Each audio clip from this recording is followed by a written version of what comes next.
శరణం శరణ విఘ్నరాజా. ఓం శ్రీ గురుదేవాయ శరణం శరణ గురుదేవా. ఓం జాతక లక్షణములు 12 భావాలు. 1 లగ్న భావం తన గురించి తెలియజేసేది. అందము, పొందాతనము, జ్ఞానము, తెలివితేటలు, రంగు, విశేషాలన్నీ కూడా 1వ లగ్న భావంలో తెలియజేస్తుంది. 2వది కుటుంబము, ధనభావాన్ని తెలియజేస్తుంది. 3వది సోదరుల గురించి, సోదరుల యొక్క మైత్రి భావాల గురించి, తర్వాత అన్ని రకాల విశేషమైన లాభాల గురించి సోదరుల కుటుంబ ప్రేమలు తెలియజేస్తుంది. 4వది మాతృ యొక్క క్షేమాన్ని, మాతృ యొక్క ఆరోగ్యాన్ని, తన విద్యని, వాహనాన్ని, గృహాన్ని, భూమిని, తన మేనమామల లక్షణాలని, మేనమామల యొక్క మైత్రి భావాన్ని తెలియజేస్తుంది మాతృభావాన్ని చూసుకున్నట్లయితే. అలాగే పంచభావం, పంచమ భావంలో 5వ భావంలో పుత్రికాపుత్రులు ఎటువంటి వారు పుడతారు, వారికి అనుకూలంగా ఉంటారా, విద్యావంతులు అవుతారా, ఎటువంటి వారి లక్షణాలు ఉంటాయి అని తెలియజేసేదే ఈ 5వ భావం. 6వ భావం శత్రుభావం అంటారు.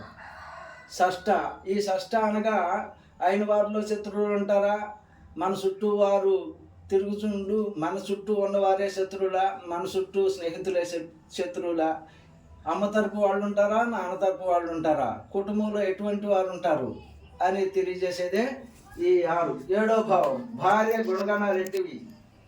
భార్య భర్తల జీవితాంతం సుఖాలు అనుభవిస్తారా లేదా అని తెలియజేసేదే 7వ భావం. భార్య యొక్క భక్తి భావాలు, వారి గుణగణాలు తెలియజేసేది 7వ భావం. 8వ భావం ఆయుర్దాయం.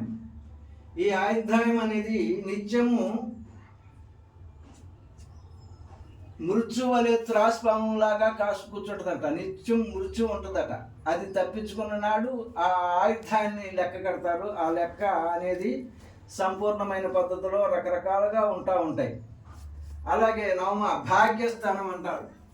తండ్రి యొక్క స్థితిని, తండ్రి యొక్క ప్రేమని, తండ్రి యొక్క ఆస్తిని ఎట్లా వృద్ధి చేస్తారు, తల్లిదండ్రుల కలయిక ఎలా ఉంటుంది, తల్లిదండ్రుల యొక్క ప్రేమ ఎలాగుంటుంది అని తెలియజేసేది ఈ 9వ. అలాగే ధనధాన్య సంపత్తి ఎలా ఉంటుంది అని తెలియజేసేది కూడా 9మే. 10మ అనగా 10వ స్థానం.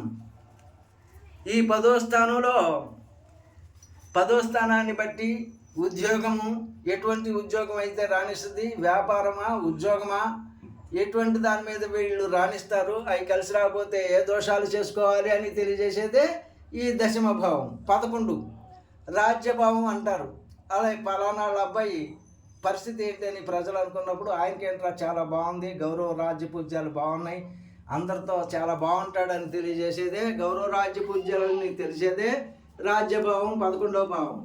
12వ భావం ఎంత ఖర్చు పెట్టాము, ఎంత సంపాదించాము ఈ తెలియజేసేది గత జన్మ, పూర్వజన్మల యొక్క పాప ఫలాలని, అష్టమ షష్ఠ వ్యయాలు తెలియజేస్తాయి. పూర్వజన్మ కర్మ ఫలితాలు తెలియజేస్తాయి. ఈ పూర్వజన్మ కర్మ ఫలితాలు అందరూ చెప్పలేనివి, కానీ వాటిని అనుసరించి మాతృపితృ దోషాలు కూడా కనుగొని, వంశ దోషాలు, వంశశాప దోషాలు, కుటుంబ దోషాలు, కుటుంబ శాప దోషాలు కూడా ఈ జాతకమునందు ఇమిడీకృతమై ఉంటాయి. ఓం తస్సత్.